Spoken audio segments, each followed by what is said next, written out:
I know Kentucky basketball's defense has been picking it up recently, but this game against Alabama may be the highest scoring game of the season.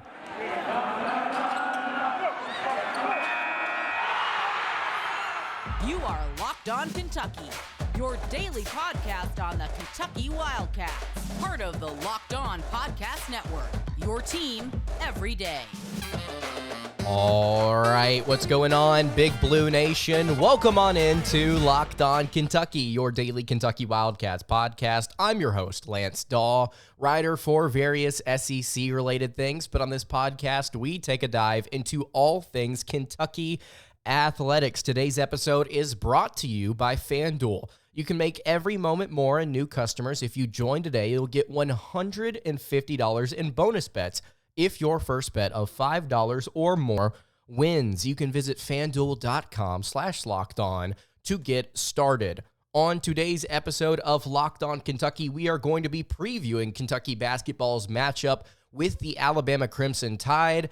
Top of the SEC standings are the Crimson Tide right now. We're going to talk about what they do well, what they struggle with, and then we're going to dive into the matchups because I think the matchups in this one are going to be really fascinating. Thank you so much for making Locked On Kentucky your first listen every single day. Want to remind everyone out there that we are free and available on all platforms. If you are watching on YouTube, please subscribe to the show. And if you're listening on podcast, I would greatly appreciate it if you subscribed there as well. So let's go ahead and get into it. Talking about what the Alabama Crimson Tide do well.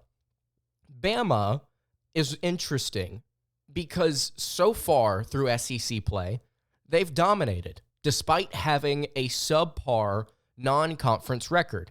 They finished their non-conference slate 8-5. Had some losses in there to Ohio State, Clemson, Purdue, Creighton, and Arizona. But one of the things that the Crimson Tide have done pretty dang well is rebounded after a slow start to the year. They are now 19-7, 11-2 in SEC play. Their lone losses to Tennessee and Auburn, both pretty large margins of loss there for Nate Oates' squad, but they have rebounded pretty well. And the first thing that I want to start here with as far as what they do well is offense. Just their entire offense. They are really good at scoring the basketball. In fact, they are the number one offense in the country, according to KenPom, number one in adjusted offensive efficiency, and they play with some fire. They play with some very serious pace. Top 3 nationally in average possession length on offense. They like to get down the floor, and they like to chuck that ball up. Now, we have talked on the show a little bit in the past about Alabama's offense and what Nate Oates likes to do with this team, and it's a very modern approach to the game. It's something that you'll see with a lot of NBA teams, actually, with the way that they like to take their different types of shots. You go and look at an Alabama shot chart, and you will notice one thing. Alabama does not like to take mid-range shots, period. They do one of two things. They take shots at the rim or they take shots from three, spread out all around the three-point line. I don't think they give preference to corners or straightaway or wing outside shots. But Alabama does a really good job of kind of staying in this mold, always making sure that they take the most efficient shot that they can as quickly as they can whenever they get down the floor. So we're talking about this matchup today against Kentucky.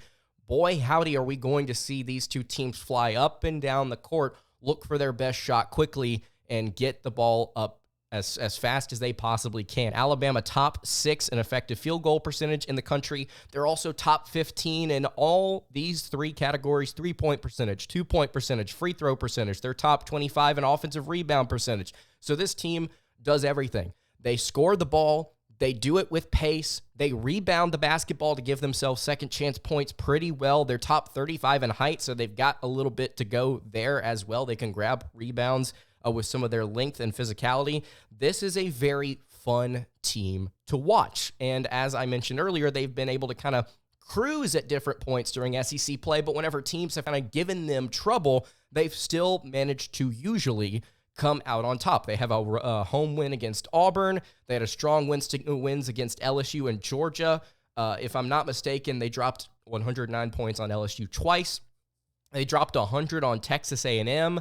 They dropped 82 on Mississippi State earlier in the year. They drubbed South Carolina at the beginning of SEC play, and they are coming off of a 98-93 overtime win against Florida, a team that we here on the show think is pretty darn good with their length and their offense and their pace. So if we're comparing Kentucky to Florida, one would assume that the Wildcats are going to be able to score at various points in this contest because of the way that Alabama likes to play the game offensively. If they're going, whether or not they score as much as Florida did, I think is going to be put into question because, again, the personnel that Alabama likes to run with is a little bit lengthier, I think, at least at most positions, than what Kentucky has at various spots, especially at guard. Florida's got some longer, taller, more bouncy guards, I should say, not necessarily more effective shooters, but guys that can really get to the rim aggressively. Alabama, like I mentioned, similar in the way that they run their offense. They love to get to the rim, kick it out for three. They don't rely on two-pointers a ton as opposed to Nate Oates' offenses of the past, but they still look for that shot. So Kentucky, I think on the defensive end of the floor, man, they're going to have to get some stops at the rim, and I don't know if they're going to be able to. Nobody has really been able to do it against this Alabama team all season long. Even in their losses, they've been able to put up some points or at least be semi-efficient doing so. It's just one side of the ball that has really, really struggled for them. Let's talk about it. It's the defense. We'll talk about what the Crimson Tide don't do well in just a second. Before I do that, though, I want to tell you guys about our friends over at Ibotta.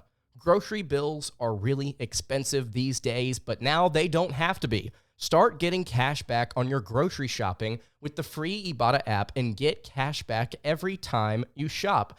Ibotta is a free app that gives you the most cash back every time you shop on hundreds of items, from grocery to beauty supplies to toys. You can make sure you're beating inflation no matter what you are purchasing. The average Ibotta user earns $256 back per year. That could cover the cost of an entire shopping trip. So you can buy that flight you've been eyeing, that game you've been dying to go to if you want to go to Rupp Arena for this game this weekend, or the fancy dinner that you have been craving. Join the over 50 million users and earn cash back every time you shop from over 2,700 brands and retailers, including Lowe's, Macy's, Best Buy, and more. Right now, Ibotta is offering our listeners just $5 for trying Ibotta using the code LOCKEDONCollege when you register. So all you have to do is just go to the App Store or the Google Play Store and download the free Ibotta app and start earning cash back and use code LOCKEDONCollege. That's IBOTTA in the Google Play or App Store and use code LOCKEDONCollege. All right, continuing along here on the Friday edition of Locked On Kentucky, bit of a late episode. Lance Daw hanging out here with you. Again, I really appreciate you checking out the show today. If you have not subscribed to the YouTube channel or the podcast feed already, would greatly appreciate it if you went ahead and did so. We are previewing Kentucky basketball's matchup with the Alabama Crimson Tide. To recap what the Crimson Tide do well, it's offense, man. It's all about offense. They're best in the nation in adjusted efficiency, according to KenPom. They play with pace. They are effective at every single metric when it comes to shooting and rebounding the basketball, and they've got the personnel to do it. They've got so many different guards. We'll dive into those players when we talk about the matchups here in a little bit, but first, let's discuss what the Crimson Tide don't do well.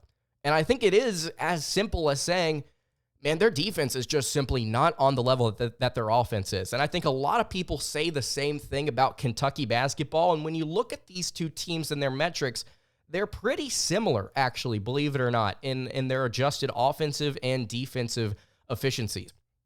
The Alabama defense is 72nd in the country in adjusted defensive efficiency. For reference, Kentucky, as of today, is 78th. They rose after that loss to LSU despite losing that game.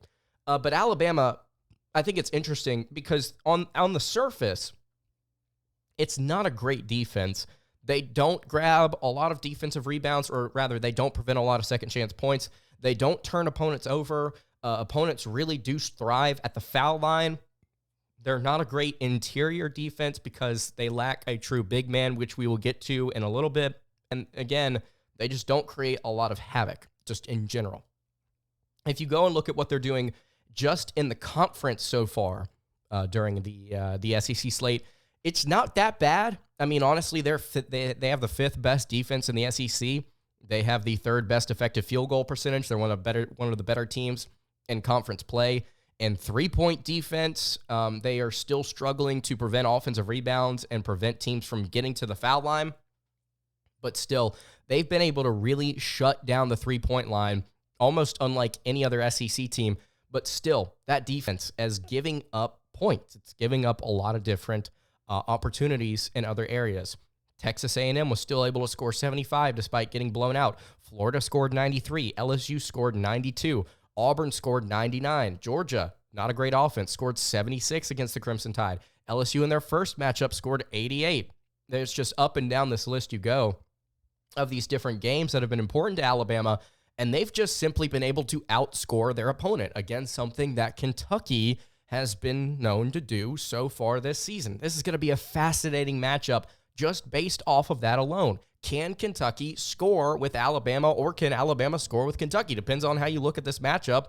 Because this one is at Rupp, you'd like to think that Kentucky will be able to shoot just a little bit better than the Crimson Tide. But as we have come to learn, Kentucky can struggle at home despite having that home court advantage. So again, fascinating matchup. Alabama's defense just not that good. And then, like I mentioned, they don't have a true big man. What do I mean by that? Because Grant Nelson, their starting center, the 6'11", 230-pound senior, transferred in from North Dakota State, somebody that Kentucky wanted, if I am not mistaken. He has been pretty good so far this season. He is currently right now third on the team in scoring at 12.3 points per game. He has been able to do a variety of things for them this season. He can handle the basketball. He can shoot it.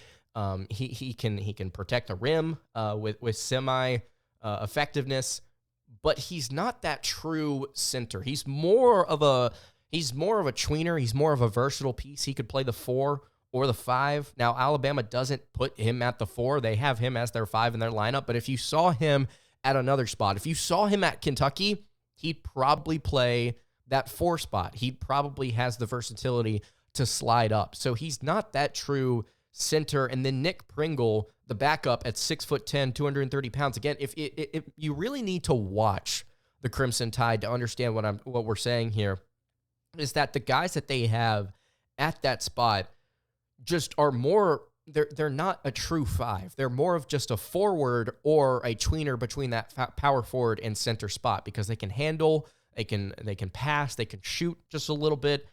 So the Crimson Tide, they've got all these different guys, I think, that can play offense very, very well. But when it comes to their front court, it's not like the most elite. They're not like the most physical players down low. Now, we may come on Saturday and see Kentucky shoot like 35% from the floor, and Alabama's coming out there saying, oh, we were the most physical team on the court today. I don't know. We don't know. But as far as they've gone this season, I would not say that they are the most elite team at protecting the rim. Kentucky has struggled all around on defense. So, I mean, obviously, we're dealing with two subpar defenses here relative to the best of the best of the best in the country.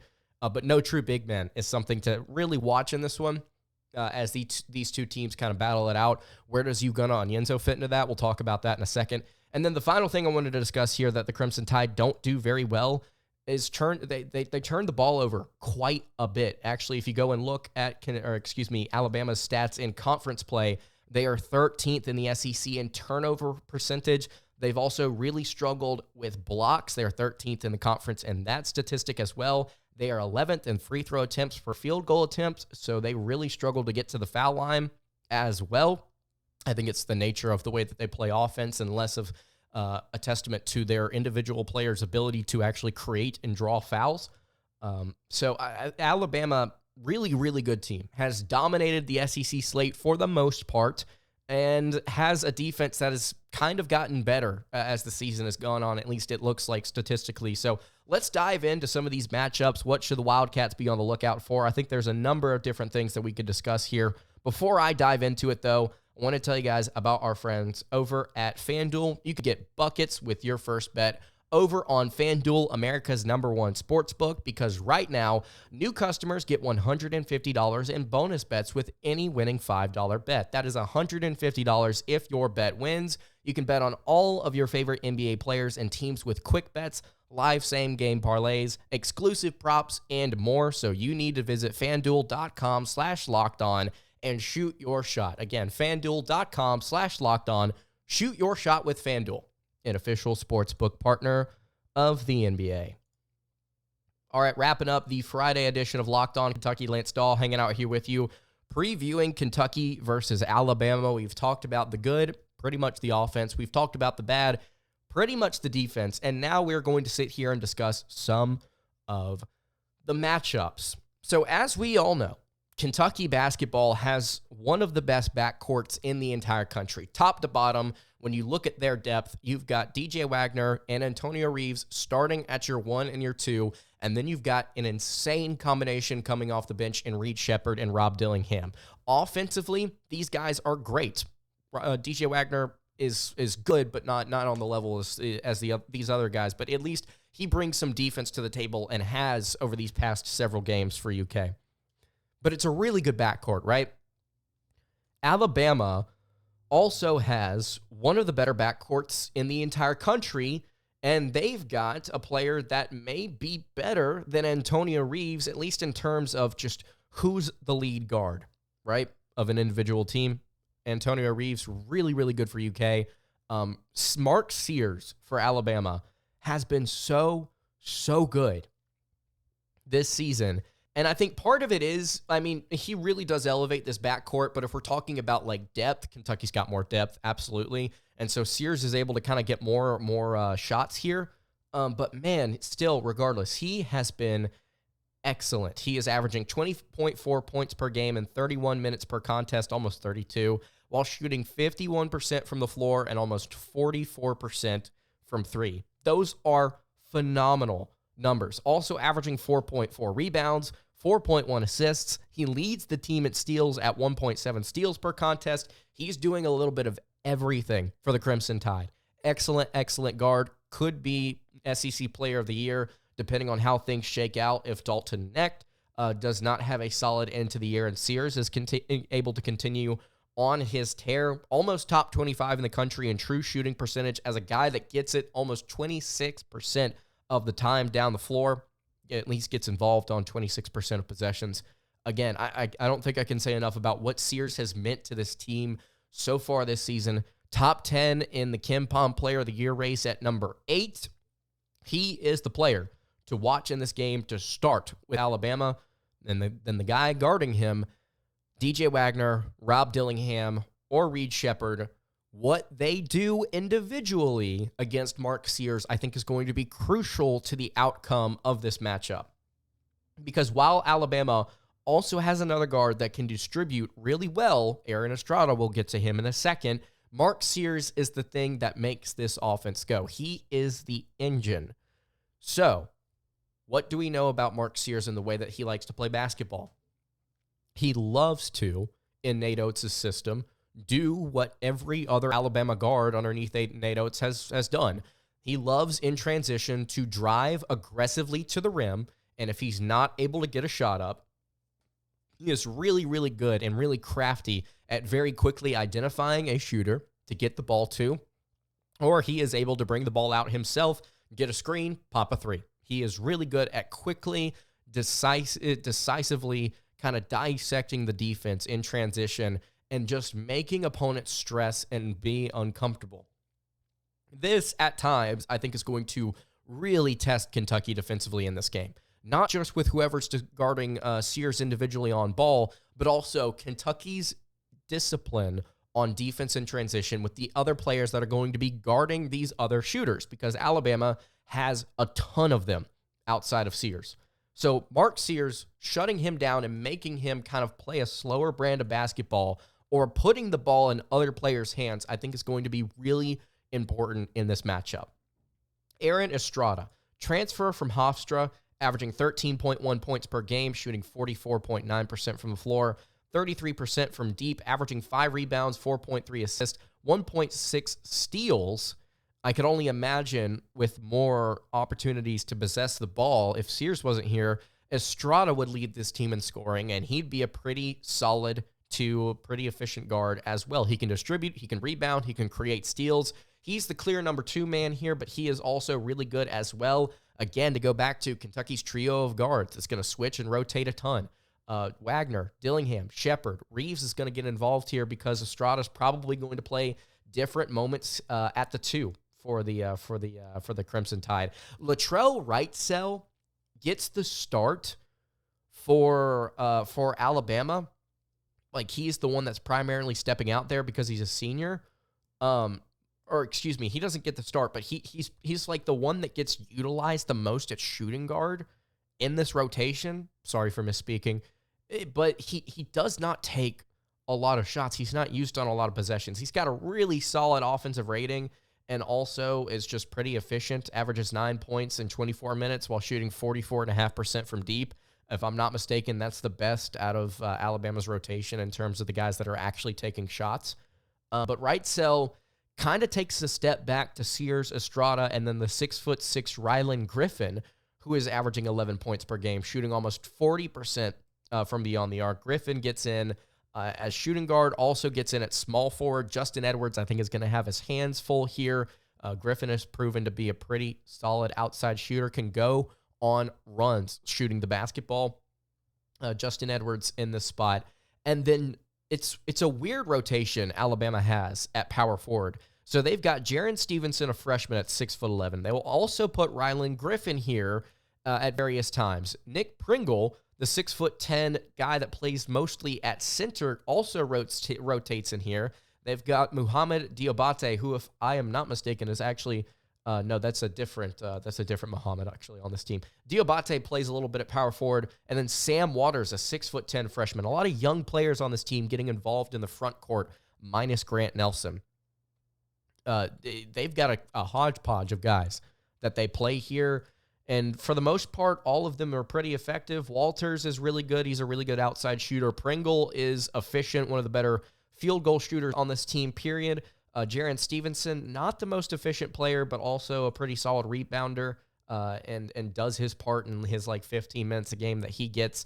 So what Kentucky does with a Duthiero and then Zvonimir Ivasic, Aaron Bradshaw, again, Onyenso, what they do against that conglomerate of power forwards and then Grant Nelson at center is going to be fascinating. We talked about this in the preview episode before Kentucky played LSU, about how Will Baker is somebody that can step out and knock down a three-point shot. Grant Nelson, not the best three-point shooter, but he takes those shots.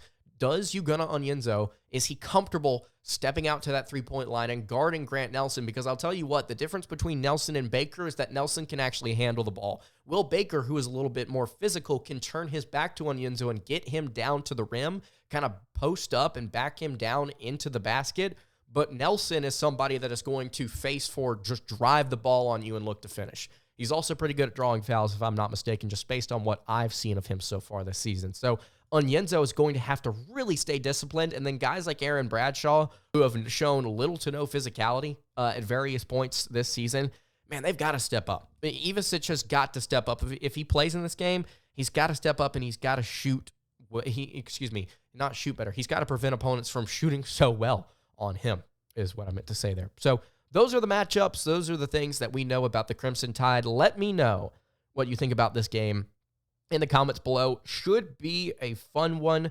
And I think that's going to do it for today's episode of Locked On Kentucky. You can follow the show on Twitter at Locked On UK. You can follow me on Twitter at @LanceDaw_. And you can follow the show over on Instagram. That is at Kentucky Podcast. Any questions, comments, concerns, leave those in the YouTube comments below. Hit me on the socials. I will see you all tomorrow for another episode of Locked On Kentucky. Have a great rest of your day, everybody, and God bless.